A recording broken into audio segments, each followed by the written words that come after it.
सांसद कंगना रनौत मंडी के थुनाग पहुंची हैं। कंगना ने मंडी में तबाही का जायजा लिया है। मंडी से बीजेपी की सांसद है कंगना।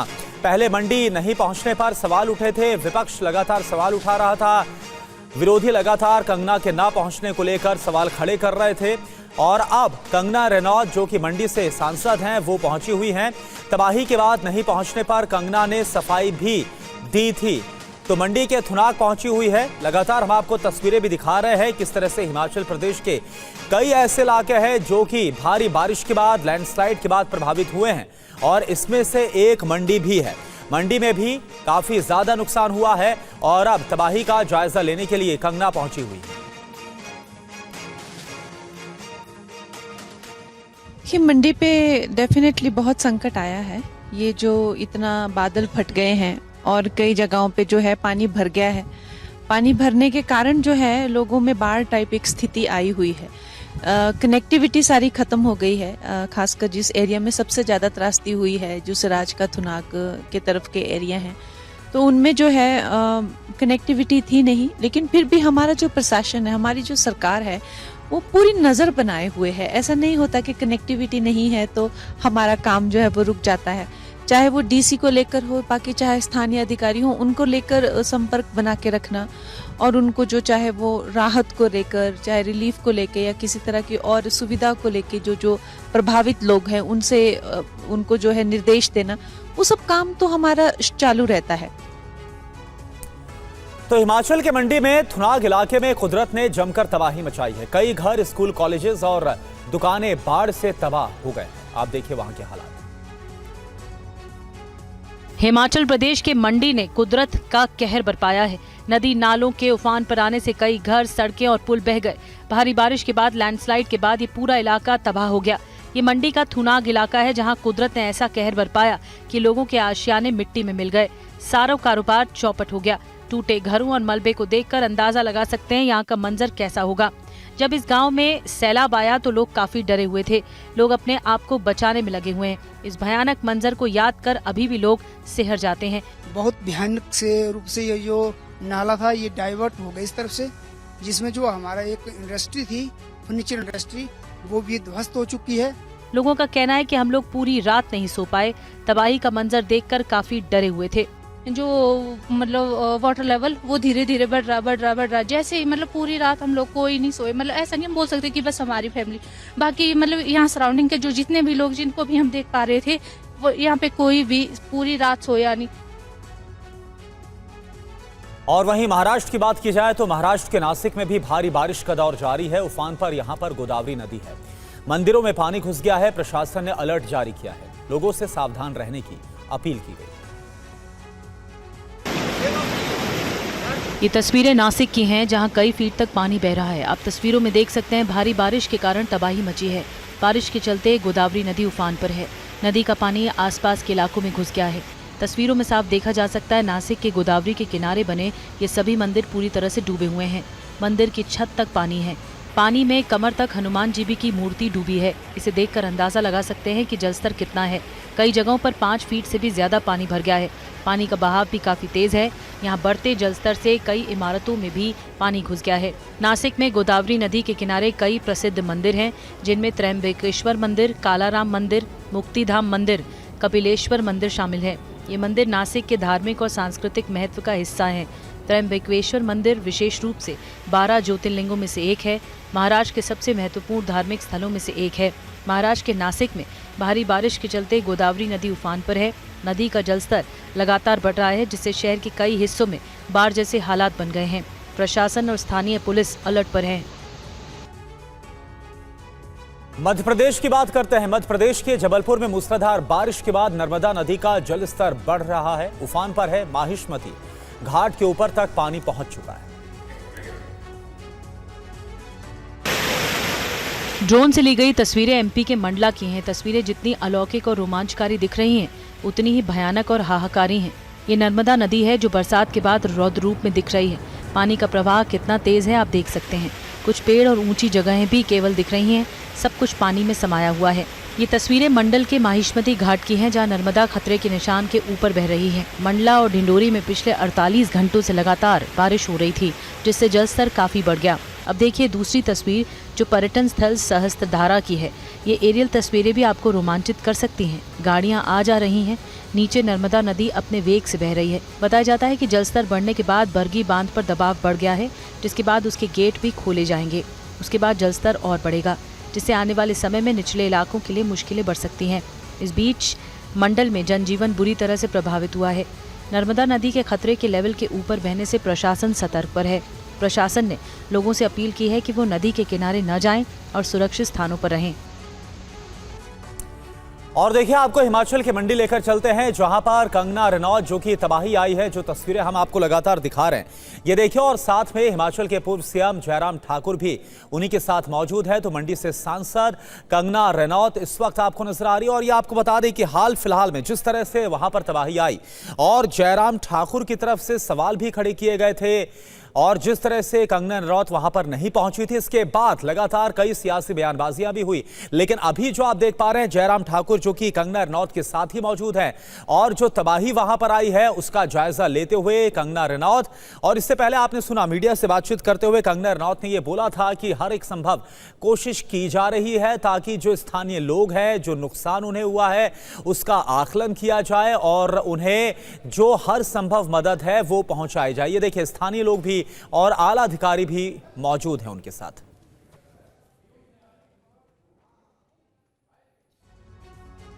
आगे बढ़ते हैं। मध्य प्रदेश के श्योपुर में लगातार भारी बारिश का दौर जारी है और इसके बाद बाढ़ जैसे हालात हैं। कई इलाके पूरी तरह से पानी में डूब चुके हैं। ये बारिश और बाढ़ की तस्वीरें मध्य प्रदेश के श्योपुर की हैं। आप तस्वीरों में देख सकते हैं घर के आगे 3 फीट से भी ज्यादा पानी है। कई गाड़ियां पानी में डूब गई हैं। ये पूरा इलाका जलमग्न है। घर के बाहर रखे कार और बाइक सब पानी में डूबे नजर आ रहे हैं। हालात ये हैं कि लोगों के घरों में भी पानी घुसा हुआ है। लोग घरों में रहने के लिए मजबूर हैं। फिलहाल घरों से पानी निकालने का रास्ता नहीं है। लोग प्रशासन की मदद की गुहार लगा रहे हैं। प्रशासन का कहना है कि हालात को सुधारने की कोशिश की जा रही है। लोगों को जेसीबी के जरिए सुरक्षित स्थानों पर पहुंचाया जा रहा है। प्रशासन का दावा है कि बहुत जल्द ही हालात पर काबू कर लिया जाएगा। जो रोड का निर्माण हुआ है उसके कारण से यदि कहीं पे भी जो जल भराव की आई है तो तत्काल हमने उसको तोड़ करके और जल निकासी करवाई है। इसके अलावा आज निरीक्षण किया जा रहा है सीएमओ के साथ में, नगरपालिका अध्यक्ष और इन सब लोगों के साथ में। जहाँ जहाँ दिक्कत आ रही है वहाँ बैठ करके हम लोग उसका निरीक्षण करके और काम करवाने का प्रयास करते हैं। सिर्फ श्योपुर ही नहीं, मध्य प्रदेश के कई जिलों में भारी बारिश हो रही है, जिससे जलभराव की स्थिति बनी हुई है। मध्य प्रदेश के नरसिंहपुर की बात करें तो यहां पर एक पुलिया धंसने से लोगों की परेशानी काफी बढ़ गई है। लोग कई किलोमीटर तक घूमकर उन्हें जाना पड़ रहा है। देखिए ये तस्वीरें मध्य प्रदेश के नरसिंहपुर की है, जहां स्टेट हाईवे 22 पर बंदेसूर और बटेसरा के बीच एक पुलिया धंस गई। आप तस्वीरों में देख सकते हैं कि कैसे ये पुलिया धंसी है। इस घटना के बाद कारेली और गाडरबारा के बीच का संपर्क टूट गया है। कई ग्रामीण इलाकों का संपर्क दूसरे गाँव और मुख्यालय से टूट गया है। पुलिया टूटने से लोगों को काफी परेशानी हो रही है। लोगों को 5 किलोमीटर घूमकर जाना पड़ रहा है। तो हमारा गाड़ी गिरने वाला थी, हम बहुत परेशानी है। 3 दिन मान के चलो 3 घंटा हो गया था रोका है, तो बहुत परेशानी हो रही, जाने की बहुत तकलीफ हो रही। तो हम कहाँ से जाऊँ, कैसा क्या करूँ, अब समझ में नहीं आ रहा है। से क्या गांव वालों को भी अगर निकलना है तो 4 किलोमीटर घूम के आना पड़ रहा है। स्कूल नहीं जा पा रहे बच्चे यहाँ से, या किसी को कहीं जाना है, अब हॉस्पिटल के लिए जाना है तो आप 5 किलोमीटर यहाँ से घूम के जाएंगे गाँव में से, फिर वहाँ से निकलेंगे। लगभग 50 साल पुरानी पुलिया है। इसमें कभी मतलब ये नहीं हुआ है कि इसको सुधारा है या किसी कुछ कारण बस जो भी हुआ हो। गड्ढे हैं, बहुत सी चीजें हैं। मौसम विभाग के अनुसार नरसिंहपुर में 10 इंच से अधिक बारिश दर्ज की जा चुकी है। तेज बारिश की संभावना जताई गई है। प्रयागराज के किला घाट पर यमुना में एक मृत मगरमच्छ मिलने के बाद हड़कंप मच गया। जल पुलिस और नगर निगम की टीम मौके पर इसके बाद तुरंत पहुंची है। मगरमच्छ को बहाव में छोड़ दिया गया है। नदी में मगरमच्छ के दिखने के बाद कौन दहशत में नहीं आ जाएगा। ऐसा ही हुआ प्रयागराज में। यह मगरमच्छ संगम में पानी पर तैरता हुआ दिखा, जिसके बाद हड़कंप मच गया। कुछ नाविकों ने पुलिस को खबर दी। आनन फानन में जल पुलिस और नगर निगम की टीम पहुंची। इसे पकड़ने की कोशिशें शुरू हो गई। जाल फेंका गया और मगरमच्छ जाल से निकल गया, जिसके बाद पता चला कि मगरमच्छ मृत है। जिसके बाद लोगों ने राहत की सांस ली। लेकिन इस मगरमच्छ का क्या किया जाए, यह सवाल था। नगर निगम के अधिकारी और जल पुलिस ने फैसला किया कि मगरमच्छ को नदी के बहाव की दिशा में ही छोड़ दिया जाए, और ऐसा ही किया गया। जल पुलिस ने मृत मगरमच्छ को जाल में ही लपेटकर नदी के बीच में ले जाकर छोड़ दिया। सोशल मीडिया पर यह तस्वीरें वायरल हैं, जो करीब 3 दिन पुरानी बताई जाती हैं। बताया जाता है कि गंगा और यमुना के बीच बढ़ते जलस्तर को देखते हुए सतर्कता बढ़ा दी गई है, क्योंकि बारिश और जलस्तर के बढ़ने से जलीय जीवों की हलचल भी बढ़ गई है। एहतियातन लोगों से भी पानी से दूर रहने और सतर्क रहने की सलाह दी गई है। राजस्थान के कई जिलों में भारी बारिश हो रही है। सवाई माधोपुर में बारिश के बाद हालात क्या हैं, ये आपको दिखाते हैं। राजस्थान के सवाई माधोपुर जिले में मूसलाधार बारिश के बाद भारी तबाही मची है। ये भगवतगढ़ कस्बे की तस्वीर है। यहां पर तेज बारिश के कारण छोटा तालाब टूट गया। तालाब टूटने की वजह से निचले इलाके जलमग्न हो गए। तस्वीरों में देख सकते हैं कि पूरा इलाका पानी में डूबा हुआ, खेतों में पानी भर गया। आसपास बने कई मकानों में भी पानी घुस गया है। राहत और बचाव के लिए एसडीआरएफ और सिविल डिफेंस की टीम मौके पर पहुंची है। यहां मौजूद लोगों को सुरक्षित जगहों पर पहुंचाया जा रहा है। सवाई माधोपुर में आसमानी आफत ने लोगों की परेशानी बढ़ा दी है। जिले में हुई मूसलाधार बारिश के चलते इटावा के बालाजी धार्मिक स्थल जाने वाले श्रद्धालुओं की शामत आ गई। सैकड़ों की तादाद में लोग इटावा के बालाजी दर्शन करने पहुंचे थे, लेकिन बारिश के बाद लोग पानी में बुरी तरह से फंस गए। बालाजी मंदिर 4-4 फीट पानी में डूबा हुआ नजर आया। वहीं तेज बारिश के बाद आदलवाड़ा गांव में मौजूद सरकारी विद्यालय में लगभग 4 फीट पानी भर गया। विद्यालय के लगभग सभी कमरों में पानी भर गया। कंप्यूटर रूम में भी पानी घुस गया। और देखिए, एक बहुत ही दर्दनाक खबर है जो कि कोटा से सामने आई। कोटा के नांता क्षेत्र में एक फार्म हाउस के स्विमिंग पूल में स्टंट करते वक्त एक 35 वर्षीय युवक की मौत हो गई अचानक से। हादसे के बाद से परिवार में मातम छाया हुआ। कोटा के इस युवक के लिए स्विमिंग पूल में स्टंट करना जिंदगी पर भारी पड़ गया। मौत की ऐसी छलांग लगाई कि स्विमिंग पूल में ही सांसें अटक गई। दोस्त ये सोचकर वीडियो बना रहे थे कि स्विमिंग पूल में छलांग लगाकर जल्द ही सही सलामत उनका दोस्त वापस निकल आएगा, लेकिन छलांग लगाने के बाद युवक लगभग 10 सेकंड तक पानी में रहा। कुछ देर के बाद वो पानी में उल्टा ऊपर की ओर आया और उसके बाद अफरा तफरी मच गई। दोस्तों ने तुरंत पानी से बाहर निकाला और उसको अस्पताल लेकर गए, जहां डॉक्टर्स ने उसे मृत घोषित कर दिया। बताया जा रहा है कि साइलेंट अटैक आया होगा। पोस्टमार्टम रिपोर्ट के बाद ही ये पता चल पाएगा कि आखिर मौत कैसे हुई। युवक की मौत के बाद परिवार में मातम छाया हुआ है। युवक का नाम मुबारिक है। मुबारिक 20-22 दोस्तों के साथ पूल पार्टी कर रहा था। उस दौरान यह हादसा हो गया। मुबारिक अपने परिवार का इकलौता कमाने वाला था। वो फर्नीचर का काम करता था। उसके परिवार में बुजुर्ग माता पिता, पत्नी और 3 छोटे बच्चे।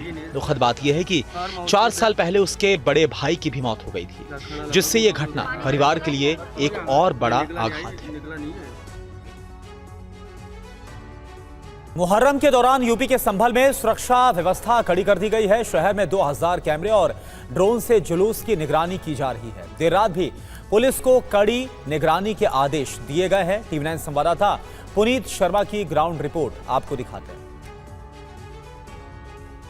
कि संभल में कोई भी शख्स किसी भी तरीके का हुड़दंग ना करे। अगर कोई कानून तोड़ता है तो उसके खिलाफ कड़ी से कड़ी कार्रवाई की जाएगी। इसके अलावा रात को भी नाइट विजन जो कैमरे हैं उनके जरिए लोगों पर नजर रखी जाएगी। पुलिस ने पीस कमेटी के साथ और जो मौजूद लोग हैं उन लोगों के साथ मीटिंग की और ताकीद कर दिया है कि शांतिपूर्ण तरीके से जो ताजिया का जुलूस है वो निकालेगा। आप संभल शहर में देखेंगे हर एक जगह पर चप्पे चप्पे पर इसी तरीके से संभल पुलिस और पैरामिलिट्री फोर्सेस की पीएसी की तैनाती की गई है। ये पीएसी के जवान हैं जो अत्याधुनिक हथियारों से लैस होकर के इस वक्त संभल के मुख्य जो चौराहे हैं, गलियां हैं, उन जगहों पर ये लोग तैनात किए गए हैं ताकि कोई भी अगर संदिग्ध शख्स भी नजर आता है या कोई उत्पात करने की कोशिश करे तो उसको फिलहाल रोका जा सके। तो संभल शहर काफी ज्यादा संवेदनशील।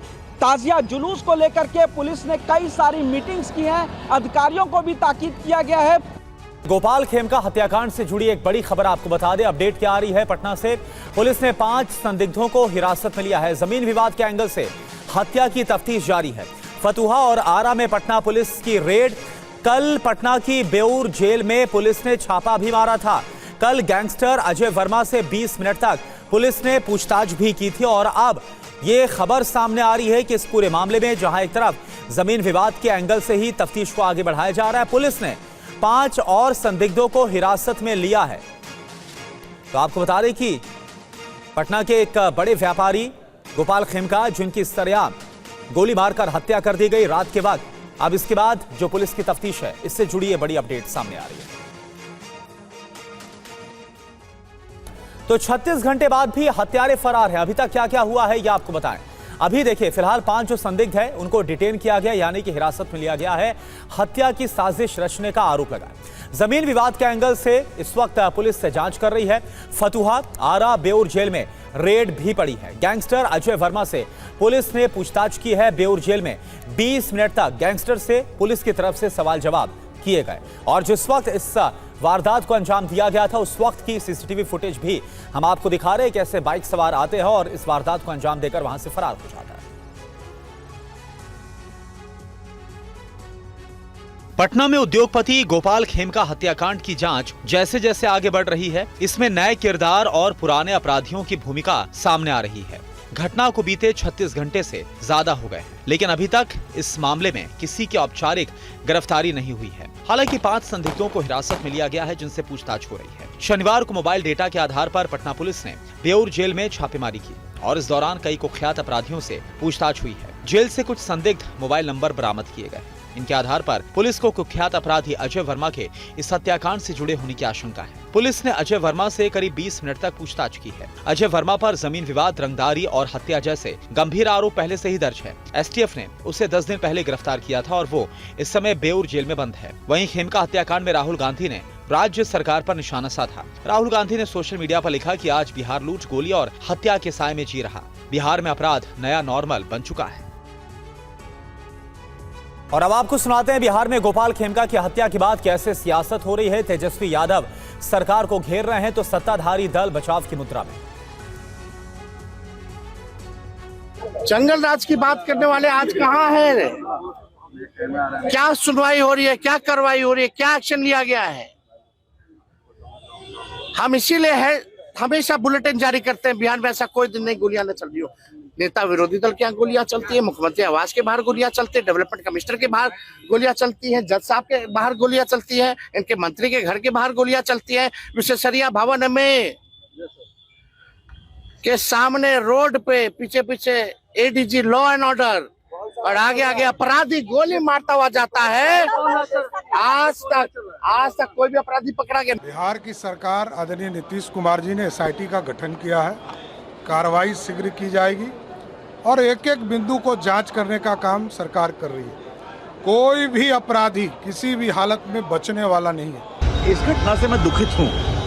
मेरा क्षेत्र है, हमारे क्षेत्र का एक प्रमुख नागरिक था, अच्छे व्यवसायी थे, तो मैंने प्रशासन को, पुलिस को सख्ती से कहा है एसआईटी बनी है तो कार्रवाई होनी चाहिए, जल्द होनी चाहिए, अभियुक्त पकड़े जाएं और उनको बिल्कुल कोई छुड़ा नहीं जाए।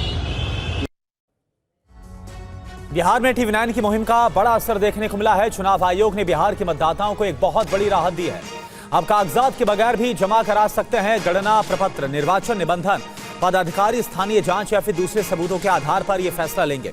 अगर मतदाता जरूरी दस्तावेज जमा करते हैं तो आसानी हो जाएगी। अगर नई फोटो भी उपलब्ध नहीं है तो बगैर फोटो के भी गणना प्रपत्र भरकर जमा करा सकते हैं। पहले 2003 की मतदाता सूची में जिनका नाम दर्ज नहीं है उन्हें जन्मतिथि और जन्म स्थान से संबंधित दस्तावेज देने होंगे। तो एक बड़ी राहत है, क्योंकि ये इंटेंसिव रिवीजन चल रहा है जो वोटर लिस्ट है, इसको लेकर जो चुनाव आयोग की तरफ से फैसला लिया गया। हालांकि इसको लेकर पक्ष हो या फिर विपक्ष, उनकी तरफ से कई सवाल खड़े किए गए हैं। रुपेश इस वक्त हमारे साथ पटना से जुड़े हैं पूरी जानकारी के साथ। रुपेश, हमने ये देखा किस तरह से जो लोग हैं वो अपने जन्म प्रमाण पत्र से लेकर कई दस्तावेज को निकालने में बहुत मुश्किलों का सामना कर रहे थे, लेकिन अब ये जो फैसला है चुनाव आयोग का, ये कितनी बड़ी राहत लेकर आया है? देखिए, बहुत बड़ी राहत है और TV9 भारतवर्ष की यही मुहिम थी कि लोगों को राहत मिले जो प्रैक्टिकल नहीं है, प्रैक्टिकल इस समय अवधि में नहीं है। क्योंकि मैंने जो देखा, मैंने कई मोहल्लों में जहां पर बीएलओ पहुंचे थे, बीएलओ खुद परेशान हैं। बीएलओ खुद हमसे कह रहे हैं कि जो कागजात मांगे जा रहे हैं अपनी जन्म तिथि और अपना जन्म स्थान प्रमाणित करने के लिए, वो खुद उनके पास नहीं है। एक महिला बीएलओ ने खुद हमसे कहा था कि लगता है इस बार मेरा ही नाम मतदाता सूची से कट जाएगा। और यही चिंता बिहार के लगभग 3.5 करोड़ मतदाताओं की थी लोग ब्लॉक में जा रहे थे कि वो अपने कागजात तैयार करा लें, लेकिन कागजात इतने शॉर्ट नोटिस पे तैयार करा लेना, वो भी इतनी बड़ी संख्या में, वो संभव नहीं था। और जो दस्तावेज 11 दस्तावेज जो ऑप्शन दिए गए हैं उनमें से ज्यादातर, मैं 90% कहूंगा कि जिन लोगों से जो कागजात 11 जो ऑप्शन दिए गए हैं वो 90% लोगों के पास वो ऑप्शन, वो कागजात मौजूद नहीं है। लिहाजा अगर चुनाव आयोग इसमें एडमंट रहता तो लगभग 3 करोड़ लोगों के नाम कट सकते थे। हमने पिछले 1 सप्ताह से मोहल्ले दर मोहल्ले जाकर के लोगों की राय ली, लोगों से पूछा, बीएलओ से पूछा,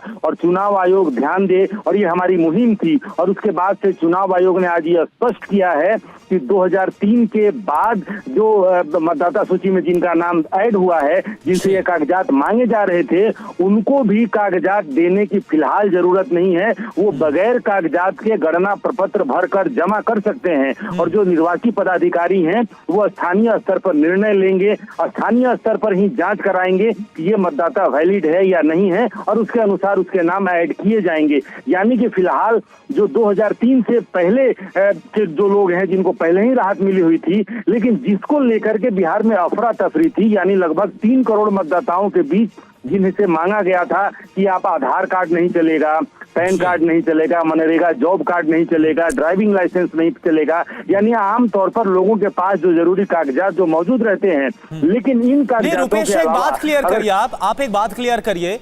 जो खबर अभी हम दिखा भी रहे हैं कि 2003 की जो लिस्ट थी, जब रिवीजन किया गया था लास्ट, जिसमें अगर किसी का नाम नहीं तो उनको दस्तावेज देना होगा, इसको थोड़ा सा आप क्लियर करिए। ये देखिए, बिल्कुल चुनाव आयोग ने ये कहा कि 2003 की तक मतदाता सूची में जिनका नाम है उनको गणना प्रपत्र भरना होगा, लेकिन उनको दस्तावेज देना जरूरी नहीं होगा। अच्छा। उसमें कुछ शर्त उसमें लगाए गए थे कि 1987 से पहले जिनका जन्म है, 1987 से लेकर 2003-2004 तक जन्म है, मतलब। लेकिन अगर एक वाक्य में समझे कि 2003 की मतदाता सूची में जिनका नाम है उन्हें तो कोई कागजात नहीं देना था, गणना प्रपत्र उनको भी भरना था, लेकिन उनको कागजात, जन्म तिथि और जन्म स्थान प्रमाणित करने के लिए उनको दस्तावेज नहीं देना था। लेकिन 2003 के बाद जो मतदाता सूची में ऐड हुए हैं उनको अपनी जन्म तिथि और अपना जन्म स्थान प्रमाणित करने के लिए 11 ऑप्शन में से कोई दस्तावेज, कागजात जमा करना था। और ये संख्या है जो 2003 के बाद जो ऐड हुए हैं, वो संख्या है लगभग 3.5 करोड़ ऐसे लोग हैं जो 2003 के बाद बिहार में मतदाता सूची में ऐड हुए हैं। और उन 3.5 करोड़ लोगों की चिंता थी कि वो कागजात कहां से आएंगे, क्योंकि आमतौर पर जो मनरेगा जॉब कार्ड के लिए या आधार कार्ड लोगों के पास उपलब्ध होता है, लेकिन जो दस्तावेज 11 ऑप्शन में मांगे गए हैं वो बनवाना पड़ेगा, और वो बनवाने का समय नहीं है, क्योंकि 26 जुलाई आखिरी तारीख दी गई। बिल्कुल 26 जुलाई तक वक्त बहुत कम था। ऐसे में हम भी देख रहे थे आपकी रिपोर्ट्स में कि लोग परेशान थे, अधिकारी वहां पर परेशान थे। बीएलओ से आपने बातचीत की है कि कैसे तमाम जो कागजात हैं उन्हें इकट्ठा किया जाए, क्योंकि आधार हो, पैन कार्ड हो या राशन कार्ड हो, ये सब मान्य ही नहीं थे। बहुत बहुत शुक्रिया आपका पूरी जानकारी के लिए। और चलिए आगे बढ़ते हैं। पुरानी गाड़ियों के मुद्दे पर सुप्रीम कोर्ट जाएगी दिल्ली सरकार। दिल्ली की सीएम रेखा गुप्ता ने इस बारे में जानकारी दी है। सुप्रीम कोर्ट में दिल्ली के लोगों की दिक्कत बताई जाएगी। प्रदूषण से लड़ने के लिए अपनी तैयारी भी हम बताएंगे, ये सीएम की तरफ से कहा गया। दिल्ली के एलजी ने सरकार को दिया था निर्देश, ईओएल वाहनों के मुद्दे पर समीक्षा याचिका दायर करने का निर्देश रेखा गुप्ता की तरफ से कहा गया। और पहले ही दिल्ली सरकार की तरफ से सीएक्यूएम को इन्फॉर्म किया गया कि फिलहाल इसको इंप्लीमेंट करना व्यावहारिक नहीं हो पाएगा। ये आदेश वैसे भी पूरे दिल्ली एनसीआर में इकट्ठे लागू होता तो अलग बात होती, परंतु दिल्ली में ना पेट्रोल दें और एनसीआर में पेट्रोल बटे, ये हो नहीं सकता। और उसके अलावा भी ये बड़ा चिंता का विषय भी है और चर्चा का विषय भी है। दिल्ली ने 4 महीने के अपने कार्यकाल में पॉल्यूशन पे अनेकों काम किए हैं। हम चाहते हैं कि सरकार की ओर से, जैसे सीएक्यूएम को हमने निवेदन किया है कि अपने इस निर्णय को रिवाइव करें, वैसे ही हम सुप्रीम कोर्ट के समक्ष भी प्रस्तुत होकर के दिल्ली की जनता की गुहार भी लगाएंगे, सरकार की तैयारियों का व्याख्यान भी करेंगे और उनके हक की लड़ाई को भी लड़ेंगे। दिल्ली की जनता, जो पूरे देश में पैरामीटर है वही दिल्ली में लागू हो, सरकार अपना काम करे, और प्रशासन अपना काम करे। और चलिए अब बात करते हैं प्रधानमंत्री मोदी के विदेश दौरे की। पीएम ब्राजील के रियो डी जेनेरियो पहुंच गए हैं। पीएम मोदी यहां पर ब्रिक्स सम्मेलन में शामिल होंगे। अर्जेंटीना के बाद ब्राजील पहुंचे पीएम मोदी का शानदार स्वागत किया गया। पीएम मोदी ने होटल पहुंचकर भारतीय समुदाय के लोगों से मुलाकात की।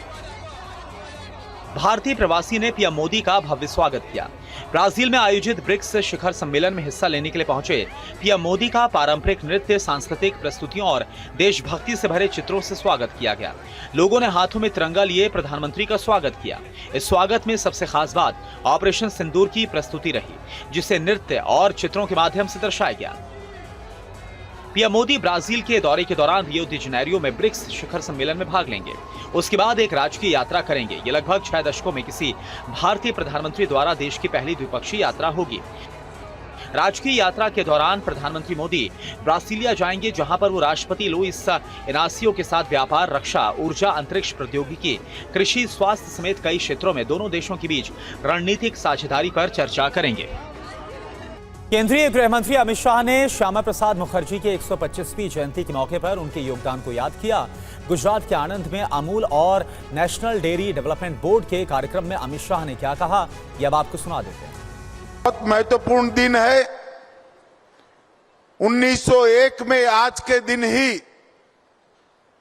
श्यामा प्रसाद मुखर्जी का जन्म हुआ था। पश्चिम बंगाल की धरती पर जन्मे श्यामा प्रसाद जी आज जन्म देशभक्त नेता थे। इन्होंने आजादी के पूर्व से ही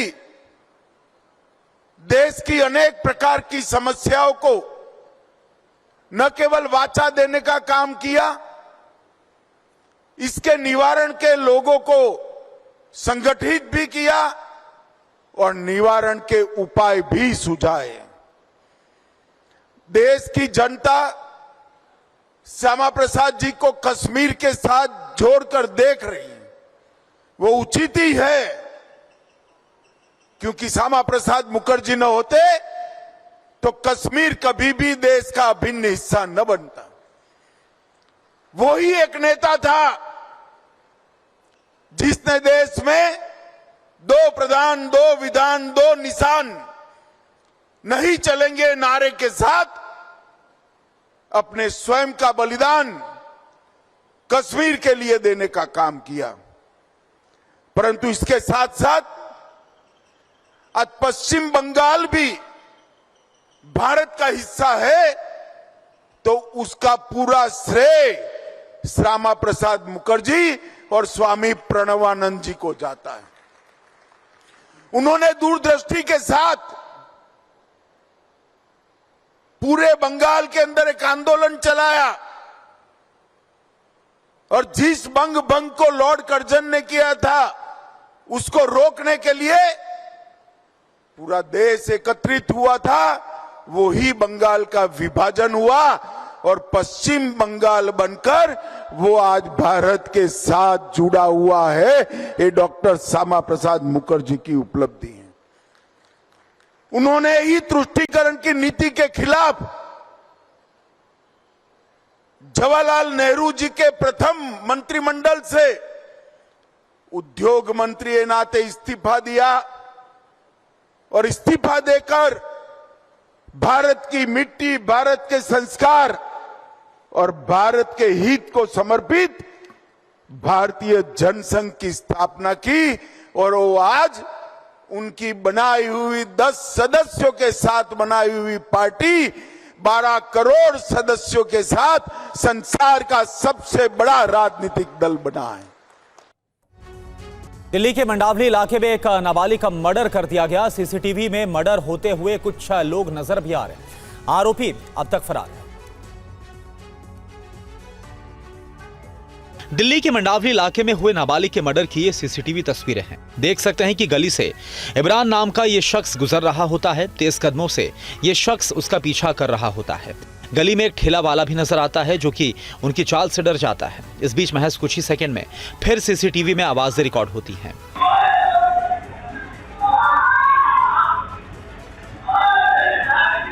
ये रोंगटे खड़े कर देने वाली आवाज इमरान की है, जो मर्डर के दौरान रहम की भीख मांग रहा है। बताया जा रहा है कि उस पर तब तक वार किया गया जब तक उसकी जान नहीं निकल गई। ठेले वाले के साथ ये महिला और ये शख्स भी देखिए वारदात को देखते हैं, लेकिन कोई इमरान को बचाने के लिए हिम्मत जुटा नहीं पाता। हत्या के बाद दोनों आरोपी दौड़कर भाग निकलते हैं। उनके भागने का वीडियो भी सोशल मीडिया में रिकॉर्ड है। हत्या की वारदात शनिवार की रात की है। बताया जाता है कि आपसी झगड़े में इमरान का मर्डर कर दिया गया। इमरान 16 साल का है। इमरान की मौत के बाद इलाके में सन्नाटा पसरा है। बच्चे की मौत पर लोग गमगीन हैं। पुलिस ने बॉडी को कब्जे में लेकर पास के लाल बहादुर अस्पताल में पोस्टमार्टम के लिए भेज दिया है। सीसीटीवी के आधार पर हत्या के दोनों आरोपियों की तलाश हो रही है। इधर बिहार के दरभंगा में एक युवक को एक लड़की से प्यार करना भारी पड़ गया। युवक के सिर मुंडवा दिया गया और इसके मुंह पर खाली पोत दी गई। सोशल मीडिया पर यह वीडियो वायरल है।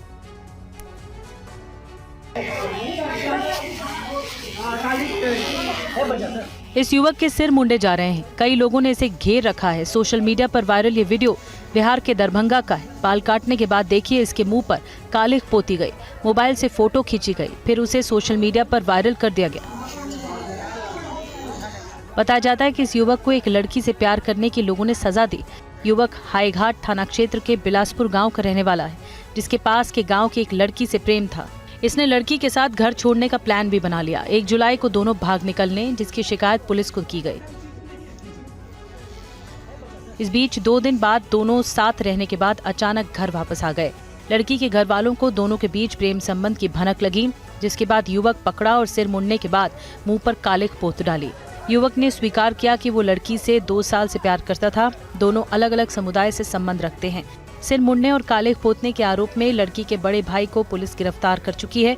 लड़की और लड़के को पुलिस की अभिरक्षा में रखा गया है। दोनों बालिग हैं। कानूनी कार्रवाई जारी है। और अब खबर बिहार के गया से, जहां पर एक टीचर पर हमला किया गया। होमवर्क ना करने पर टीचर ने सिर्फ डांटा था, समझाया था, लेकिन नाराज परिजनों ने शिक्षक के साथ मार पिटाई कर दी। ये पूरा मामला है कि आप जरा देखिए।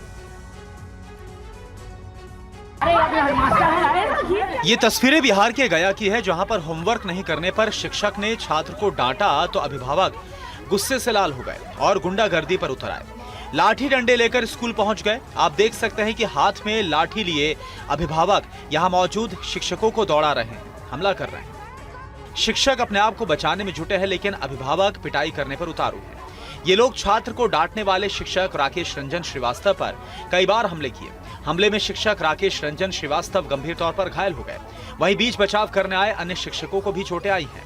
बताया जा रहा है कि शिक्षक राकेश रंजन श्रीवास्तव ने केवल होमवर्क नहीं बनाने वाले छात्र को यह कहा था कि पढ़ाई में लापरवाही ना बरतें और होमवर्क समय पर करें, लेकिन इस छोटी सी बात को अपमान समझते हुए छात्र के परिजन विद्यालय आ धमके और बिना कुछ सुने समझे शिक्षक पर टूट पड़े। अब सवाल यह है कि क्या आज के जमाने में छात्र को समझाना डांटना भी गुनाह है? क्या छात्रों को गलती करने पर टोकना या समझाना गलत है?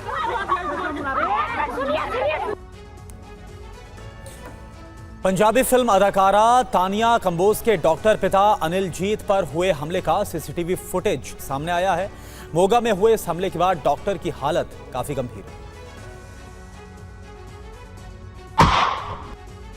डॉक्टर पर फायरिंग करने की तस्वीर पंजाब के मोगा की है। फायरिंग की तस्वीरें आपको विचलित कर सकती हैं।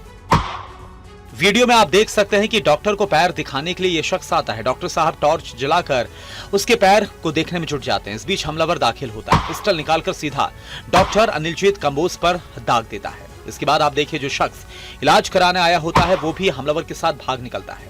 भागते समय दोनों दरवाजा खोलकर देखते हैं और फिर डॉक्टर को बेहाल देखकर भाग निकलते हैं। बताया जाता है कि हरबंस नर्सिंग होम के डॉक्टर अनिलजीत कंबोज को 2022 में धमकी के बाद सुरक्षा दी गई थी। थ्रेट कॉल जो आई थी वो 2022 में आई थी और उसके बाद तो अब ऑलमोस्ट 3 साल का जो टाइम है निकल गया और उसमें उस वक़्त जो केस रजिस्टर हो गया था और इनको सुरक्षा प्रदान कर दी गई थी। तो उसके बाद 2.5-3 साल में इन्होंने कभी मेरे ख्याल से जो एसएसपी साहब ने मुझे बताया कि कभी कोई कंप्लेंट नहीं की कि मुझे कोई थ्रेट है अब यहाँ कुछ है। तो वो फिर जो पीरियडिकली रिव्यू वगैरह होते हैं सुरक्षा के, उसमें फिर इनकी 3 महीने पहले जो है सुरक्षा वापस की गई थी। फिलहाल लेटर पर है, हमलावरों की तलाश हो रही है।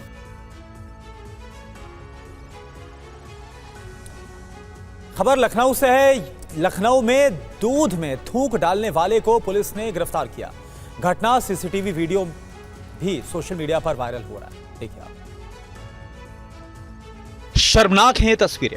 दूध जैसी चीज में भी अब थूक मिलाने का एक वीडियो सामने आया। सोशल मीडिया पर यह वीडियो वायरल होने के बाद लोग हैरान हैं। ये तस्वीरें यूपी के तहजीब के शहर लखनऊ की है, जहां पर तहजीब को ताक पर रख दिया गया। दूधिया ने दूध की पवित्रता को भी कलंकित कर दिया। सीसीटीवी की तस्वीरों में आप देख सकते हैं कि दूधिया गेट पर दूध वाले कैन के साथ खड़ा होता है। इस बीच वो घर की बेल बजाता है। जब तक घर के लोग दूध लेने आते हैं उससे पहले ही इसने घिनौनी हरकत को अंजाम दिया।